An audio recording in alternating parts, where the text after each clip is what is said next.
नमस्कार दोस्तों, स्वागत है आपका यूकेपीएससी की जनरल स्टडीज़ की चैप्टर वाइज सॉल्व पेपर की इस बुक में। यूथ कंपटीशन की ये बुक है और उत्तराखंड के प्रीवियस ईयर जितने भी हैं सभी इसमें हैं, वो भी सॉल्व पेपर अध्यायवार हैं। और जो भारत का भूगोल है वो भूगोल हम इसमें पढ़ रहे हैं। और इससे पहले हमने विश्व भूगोल किया था कंप्लीट एक वीडियो में, और मैंने सोचा कि भारत का भूगोल जो है इसे 2 वीडियो में कंप्लीट करते हैं। आज हम दूसरी वीडियो उसकी करेंगे और पहली वीडियो में हमने 50 प्रश्न किए हुए थे। वीडियो काफ़ी लंबी हो जा रही है, तो मुझे लग रहा है कि आप ना एक चीज़ कमेंट करके बता दीजिएगा कि ये वीडियो पूरी एक में बनानी है या अलग अलग पार्ट करके, ठीक है। मुझे लगा आज मैं आधे 50 क्वेश्चन करके डालती हूँ, क्या पता कैसा रिस्पॉन्स आए, ठीक है। तो चलिए आगे बढ़ते हैं।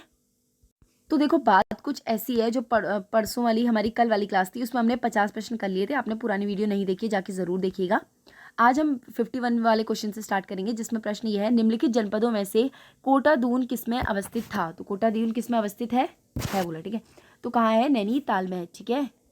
कोटा दून। छोटा कैलाश स्थित है। छोटा कैलाश कहाँ है? पिथौरागढ़ जनपद में। आगे देखेंगे, निम्नलिखित शिखरों में से कौन सा एक उत्तराखंड में स्थित नहीं है, पूछा है।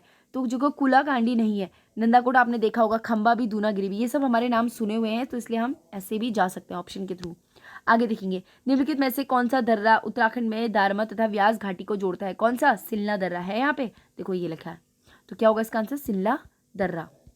आगे देखेंगे, आगे प्रश्न है, निम्नलिखित दर्रों में से कौन सा एक उत्तराखंड राज्य में स्थित नहीं है। माणा भी है, नीति भी है, मुनिंगला भी, लेकिन डेप्सा नहीं है। ये कहाँ है? हिमाचल प्रदेश में है। आगे प्रश्न है, नंदाकोट पर्वत चोटी की ऊंचाई कितनी है। नंदाकोट की यहाँ पे बात हो रही है, तो 6816। नंदा देवी कितनी है? 7817। कामेट की कितनी है? 7756, ठीक है। आगे देखेंगे, इंपॉर्टेंट हमने रिवाइज कर लिया है। उत्तराखंड में निम्नलिखित जनपदों में से किसने दूनागिरी पर्वत शिखर स्थित है। तो दूनागिरी पर्वत शिखर कहाँ स्थित है? अल्मोड़ा में है। आगे प्रश्न है, निम्नलिखित जनपदों में से नंदा देवी शिखर किस में स्थित है। नंदा देवी शिखर कहाँ स्थित है? चमोली में। 7817 इसकी हाइट है। आगे, निम्नलिखित में से कौन सा दर्रा गोरी जलागम से संबंधित नहीं है, बोला है। देखो ये भी है, ये भी है ना। बेल्टा झुरा, उल्टा धुरा, ऐसे धुरा करके आपने देखा होगा इसका नाम, लेकिन मुलिंगला नहीं है, ठीक है। तो मुलिंगला क्या है? नहीं है। आगे देखेंगे, आगे प्रश्न है हमारा, निम्नलिखित में से कौन सा दर्रा पिथौरागढ़ से तिब्बत को जोड़ता है। तो पिथौरागढ़ से तिब्बत को कौन सा दर्रा जो है जोड़ता है, वो है लिपुलेख दर्रा। आगे प्रश्न है, उत्तराखंड में निम्न में से कौन सा दर्रा जो है दारमा और व्यास घाटी को जोड़ता है। तो कौन सा वो जो है जोड़ता है? सिल्ला दर्रा। आगे देखेंगे, आगे है, निम्नलिखित में से कौन से वन्यजीव विहार हिम तेंदुए के लिए संरक्षित हेतु है। तो कौन सा है? वो है गोविंद वन्यजीव विहार। स्थापना कब हुई थी? 1955 में, ठीक है। चलो आगे बढ़ेंगे, उत्तरकाशी में ये, ठीक है। आगे हैली नेशनल पार्क की स्थापना, रामगंगा नेशनल पार्क भी इसे कहते हैं और कॉर्बेट पार्क भी इसे कहते हैं। स्थापना हुई थी 1936 में। उत्तराखंड में सिविल वनों का किसका निर्णय होता है। सिविल वनों में किसका होगा? डीएम का, यानी कि डिस्ट्रिक्ट मजिस्ट्रेट का। आगे देखेंगे, उत्तराखंड में कौन सा भाग वर्षा ऋतु में सर्वाधिक वर्षा प्राप्त करता है। तो कौन सा प्राप्त करता है? देखो, बाह्य हिमालय जो है सबसे ज्यादा बारिश होती है यहाँ पे, ठीक है। ऊपरी इलाकों में तो नहीं होती है। सुगंध पादप केंद्र उत्तराखंड में किस स्थान पर स्थित है। तो सेलाकुई में स्थित है, ठीक है। और स्थापना कब हुई थी? 2003 में। चलो आगे देखेंगे, आगे प्रश्न है, उत्तराखंड राज्य में वनों के अंतर्गत क्षेत्रफल। तो देखो, अभी ये तो 7वीं रिपोर्ट के हिसाब से होगा, हम 18वीं रिपोर्ट का आपको बताती हूँ। देखो 18वीं रिपोर्ट में जो कितना है, 24303.83, तो ये है हमारा, ठीक है। अब इसमें तो कोई ऑप्शन में है ही नहीं, तो ये है 18वीं रिपोर्ट के हिसाब से, ठीक है, क्षेत्रफल। आगे देखेंगे, उत्तराखंड में किस जिले का वन क्षेत्रफल सर्वाधिक है। हम यहाँ पे 18वीं वन रिपोर्ट के हिसाब से देखेंगे तो सबसे ज्यादा किसका है? पौड़ी का। दूसरा किसका है? उत्तरकाशी का। तीसरा किसका है? नैनीताल का। तो किसका क्या होगा आंसर? पौड़ी, गढ़वाल। ये जो आंसर दिया हुआ है गाइस, ये 17वीं रिपोर्ट का है, ठीक है। तो आप इस बात को ध्यान रखिएगा। 18वीं वन रिपोर्ट प्लीज़ याद से पढ़ लीजिए, अगर नहीं पढ़ी है तो मैं आपको फिर भी अपने नोट्स के थ्रू दिखा दूंगी, ठीक है। पढ़ लेंगे उस टॉपिक को एक बार। आगे बढ़ेंगे, क्षेत्रफल की दृष्टि से सर्वाधिक बड़ा नेशनल पार्क कौन सा है। तो क्षेत्रफल की दृष्टि से सबसे बड़ा कौन सा है? वो है गंगोत्री नेशनल पार्क।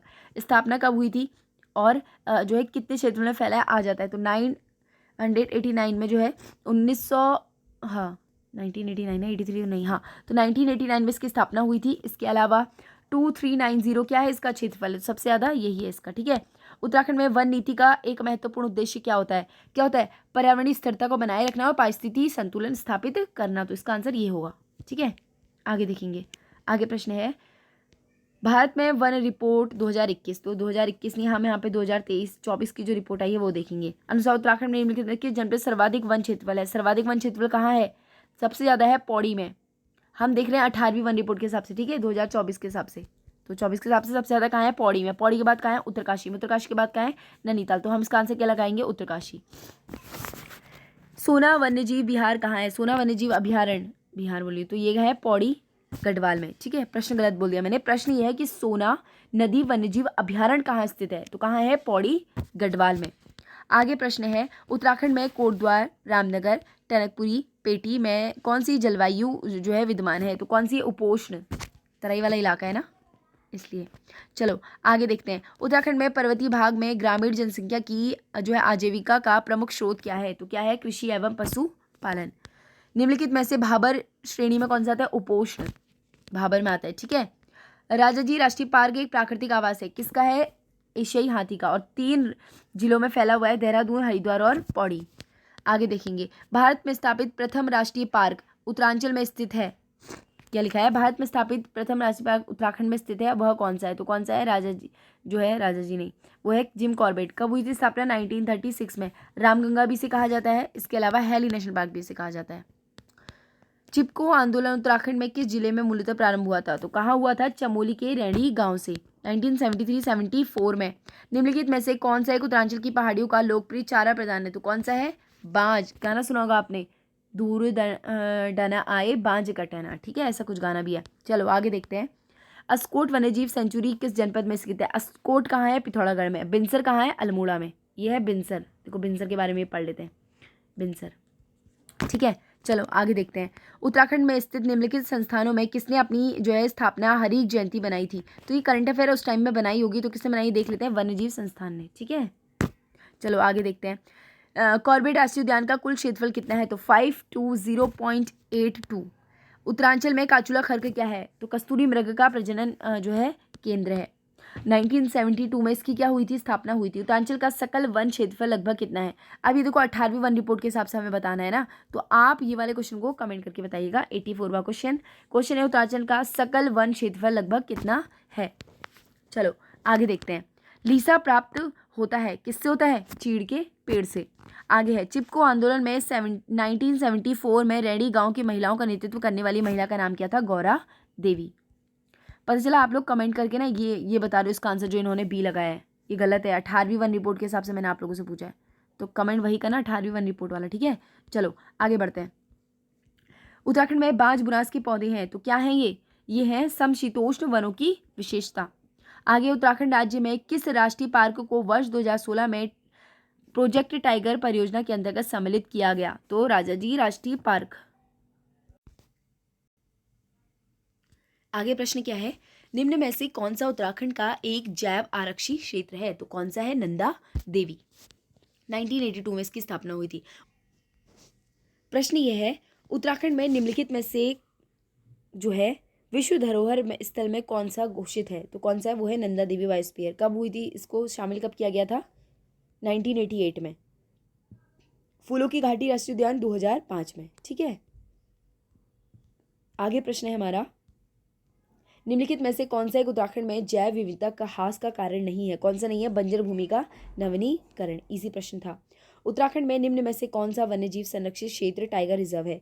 तो कौन सा है टाइगर रिजर्व? कौन सा है? कॉर्बेट राष्ट्रीय उद्यान। 1936 में स्थापना हुई थी। निम्नलिखित में से कौन सा वर्ल्ड हेरिटेज साइट है? तो कौन सा है? वो है नंदा देवी बायोस्फीयर रिजर्व। चलो आगे देखेंगे। चमोली जिले में रैनी गांव की श्रीमती गौरा देवी का संबंध रहा है, किससे? चिपको आंदोलन से। बुग्याल क्या है? तो बुग्याल क्या है? उच्च हिमालयी क्षेत्रों में घास का मैदान।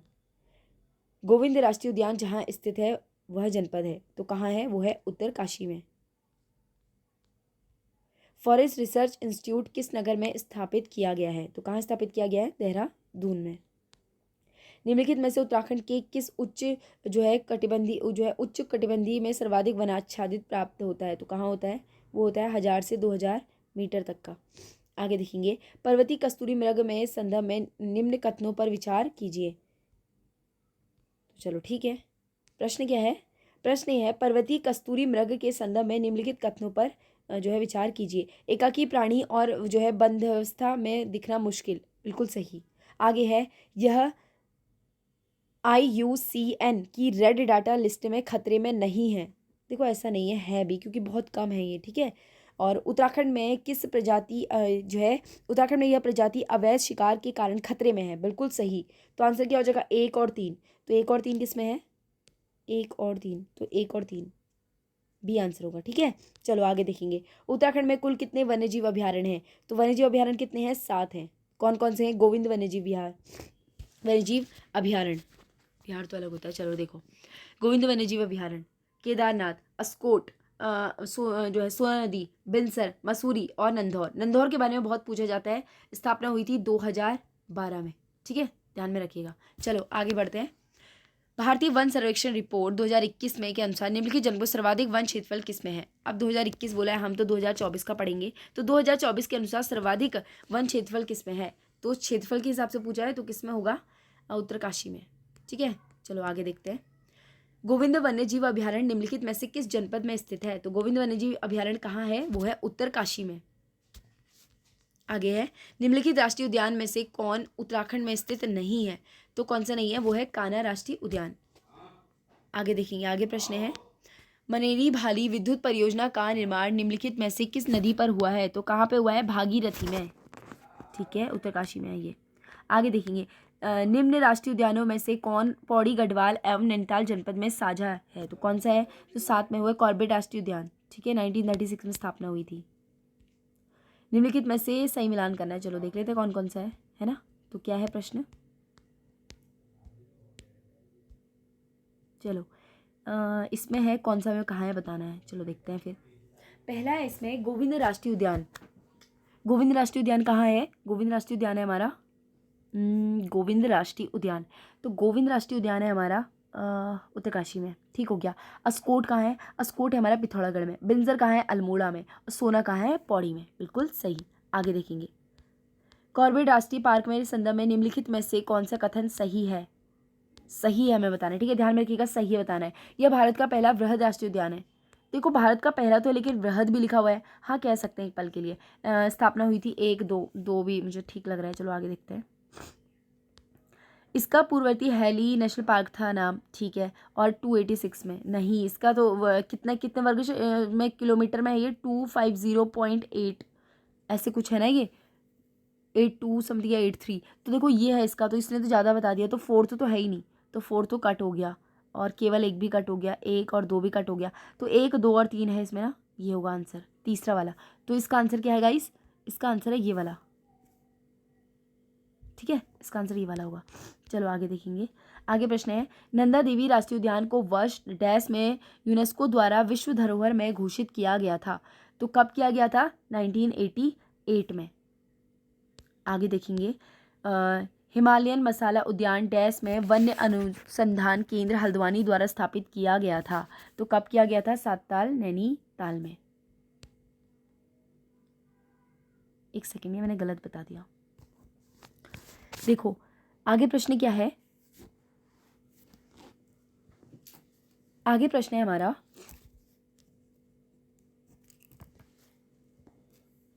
हिमालयन मसाला उद्यान डैश में वन अनुसंधान केंद्र हल्द्वानी द्वारा स्थापित किया गया। क्या किया गया, सौर नैनीताल, ठीक है, रानीखेत, सौर रानीखेत वाला।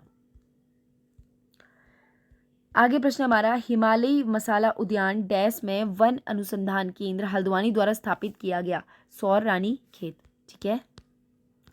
प्रोवी थॉमस कॉटले का नाम प्रसिद्ध जो है संबंधित है किससे, गंगा नहर से। उत्तराखंड में नामांकित वृक्षों में कौन कम ऊंचाई पर होते हैं। तो सबसे कम ऊंचाई पर कौन सा होता है, साल का, ठीक है, और सब तो होते हैं ऊंचाई पर, अच्छी खासी ऊंचाई पर होते हैं। अब इससे हमें बताना है कौन सा कहाँ है। चलो देख लेते हैं। नंदा देवी कहाँ है, राजा जी कहाँ है, राजा जी हमारा ये तो यही है, ठीक है। और नंदौर कहाँ है, नैनीताल में। नंदा देवी चमोली में है। राजा जी राष्ट्रीय उद्यान, राजा जी राष्ट्रीय उद्यान जो है ना, देखो राजा जी राष्ट्रीय उद्यान उत्तरकाशी में नहीं है, ये कहाँ है इसके बारे में बताती हूँ। ये 3 उसमें है, कौन से, हरिद्वार, देहरादून और एक जगह और है, हरिद्वार, देहरादून और पौड़ी, देखो 3 जगह, ठीक है। आगे देखेंगे, उत्तराखंड में निम्नलिखित जनपदों में से किस एक में वन क्षेत्रफल सर्वाधिक है? तो सर्वाधिक वन क्षेत्रफल किस में है? वो है उत्तरकाशी में। चलो आगे देखते हैं। आगे प्रश्न है हमारा, भारत का पहला घास संरक्षण केंद्र उत्तराखंड में किस नगर में के निकट स्थापित हुआ है? तो कहाँ पर हुआ है? रानी खेत में। आगे देखेंगे, उत्तराखंड का सबसे ज़्यादा ऊंचाई वाला हर्बल पार्क किस स्थान पर स्थापित किया जा रहा है? कहाँ पे? माणा पे। आगे देखेंगे, आगे प्रश्न है, बिनसर वन्यजीव अभयारण्य निम्नलिखित में से किस जनपद में अवस्थित है? तो बिनसर कहाँ पर है? अल्मोड़ा में। अस्कोट कहाँ पर है? पिथौरागढ़ में। खतलिंग हिमानी किस नदी का उद्गम है? खतलिंग से कौन सी नदी जो है? भिलंगना, भिलंगना से खतलिंग निकलती है, ठीक है। टिहरी में है ये। उत्तराखंड राज्य का सबसे लंबा हिमनद कौन सा है? गंगोत्री हिमनद, 30 किलोमीटर लंबा है ये। निम्नलिखित में से किस ताल में मानव कंकाल पाए जाते हैं? तो कहाँ पे पाए जाते हैं? रूपकुंड में, चमोली में स्थित है रूपकुंड, ठीक है। आगे देखेंगे, उत्तराखंड की सबसे लंबी नदी कौन सी है? तो उत्तराखंड की सबसे लंबी नदी कौन सी है? काली। आगे है, निम्नलिखित में से कौन सा एक पंचप्रयाग में सम्मिलित नहीं है? तो कौन सा नहीं है? सोनप्रयाग, सोनप्रयाग नहीं है। देवप्रयाग, रुद्रप्रयाग, कर्णप्रयाग और नंदप्रयाग, ये सब 5 उसमें आते हैं, ठीक है। और विष्णुप्रयाग। आगे देखिए, अलकनंदा की कौन सी सहायक नदी कर्णप्रयाग में मिलती है? तो अलकनंदा पिंडारी नदी क्या बनाते हैं? जो है कर्णप्रयाग में मिलते हैं, चमोली में। आगे देखेंगे, सात ताल कहाँ है? सात ताल है हमारा नैनीताल में। और डोडी ताल का है? उत्तरकाशी में। और बिरही ताल काशीपुर में। जो है द्रोण ताल नहीं होगी यहाँ पे, एक सेकेंड।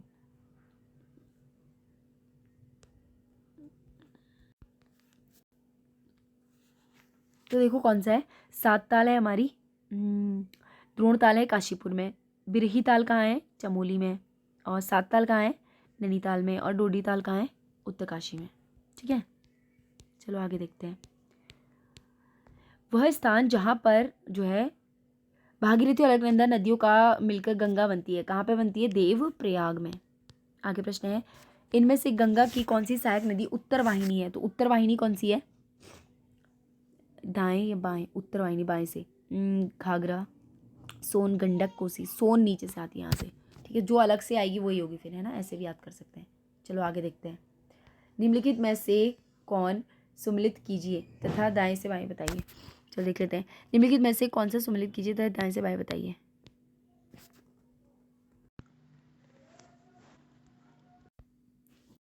तो देखो यहाँ पे संतोपथ, संतोपथ क्या है? अलकनंदा निकलती है। गंगोत्री, मिलन गौरी गंगा, नामिक पूर्वी राम गंगा और गंगोत्री भागीरथी, ठीक है। आंसर आ गया होगा याला। आगे देखेंगे, आगे प्रश्न है, भिलंगना नदी का उद्गम स्रोत है? तो भिलंगना नदी का उद्गम स्रोत कौन सा है? वो है खतलिंग ग्लेशियर। आगे देखेंगे, निम्नलिखित नदियों में से किस नदी में जो है उद्गम क्षेत्र सर्वाधिक हिमानियों अवस्थित है? तो कौन सा है? अलकनंदा। उत्तराखंड में जनपद जो है चंपावत जनपद वाला यहाँ पे प्रश्न आया है। तो प्रश्न ये है, चंपावत जनपद में निम्न में से कौन सी एक झील अवस्थित है? तो कौन सी स्थित है? वो है चंपावत में, तो श्यामलताल, ठीक है। आगे देखेंगे, निम्नलिखित नदी युग्मों में से कौन सा सुमिलित नहीं है? तो कौन सा सुमिलित नहीं है? वो है सरयू पनार, ठीक है। भागीरथी एवं अलकनंदा नदियां मिलकर गंगा कहलाती हैं, कहाँ पे? देवप्रयाग से। देखो देवप्रयाग एक ऐसी जगह है जहाँ पे जो है गंगा कहलाने लगते हैं फिर, ठीक है। आगे देखेंगे, उत्तराखंड में किस जनपद में प्राकृतिक झीलों की संख्या सर्वाधिक है? तो किसकी है? चमोली की। भागीरथी नदी जो है अन्य नदी में किस संगम पर होने के कारण गंगा नाम मिला जाता है? देवप्रयाग में। अलकनंदा, देवप्रयाग होगा, ठीक है इसका आंसर। चलो आगे देखते हैं, आगे प्रश्न है, हेमकुंड झील घिरी हुई है 7 जो है हिमाच्छादित शिखरों से। पूर्वी धौलीगंगा सहायक नदी है, तो पूर्वी धौलीगंगा किसकी सहायक नदी है? तो वो है काली नदी की। आगे, गोविंद घाट किन नदियों के संगम पर स्थित है? तो किन नदियों के संगम पर स्थित है? अलकनंदा एवं लक्ष्मण गंगा। टिहरी बांध स्थित है डैश नदी पर? टिहरी कहाँ पर है? टिहरी है भागीरथी, मंदाकिनी नहीं है, अलकनंदा यमुना भी नहीं, भागीरथी पर। आगे देखेंगे, बिरही गंगा के अवरुद्ध हो जाने पर बनी गौना झील कितने वर्षों में? 84 या 62 वर्षों में जो है क्या हुई थी? टूट गई थी। 1983 में जो है मुख विशाल पत्थर गिर गया था मुख पर।